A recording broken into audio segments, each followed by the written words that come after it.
Uyingga hozir payg'ambarimiz sollallohu alayhi vasallam mehmon bo'lib kelsalar, mehmon qilasanmi Rasulullohni? Boshim ustiga deydi hamma birdaniga. Zarracha bir iymoni da'vo qilgan odam borki, eshigim ochiq kesillar deydi. Endi senga savol.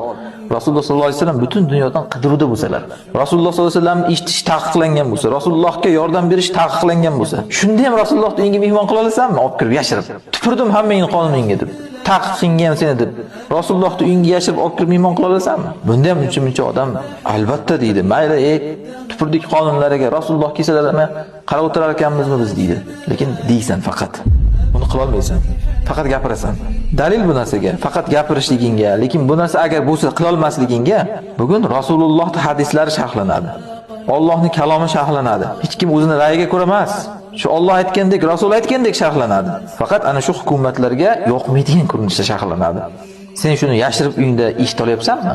Yoki yuraging yorilib, o'chirib tashab, eshitmaylar, taqiqlangan bu deb vahma qilib o'zingni ham, boshqani ham qo'rqitib yuribsanmi? Shuni bilki, Rasululloh kelsalar hozir butun olamdagi mana xavfsizlik xizmatlari deyilgan toifalar Rasulullohni bor qo'llaridan o'pib quloq ochib kutib olmasdi hech qachon.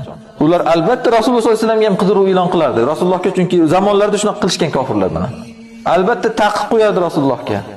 Mana Makka mushriklar Rasulullohga qidiruv e'lon qilmadimi? Boshlariga yuzta tuya tikib. Rasululloh o'shalardan yashirinib qochmadilarmi? Savr g'origa berkinib. Quvlashmadimi orqasidan Rasululloh sollallohu alayhi vasallamni ham? Hozir bo'lsalar ham xuddi shunday qilishardi. Sen ana shularni taqiqiga, qidiruviga tufurib qo'yib Rasulullohga yordam bermadi o'ylaysanmi? Agar yordam bera olsang, hozir Rasulullohning sunnatlariga ana shunday yordam berarding. Hammasini uning taqiqlariga tufurib qo'ygan holda. Boshingga qanaqa kun kelishidan qat'iy nazar qo'rqmasdan Rasulullohning dinlariga yordam berarding.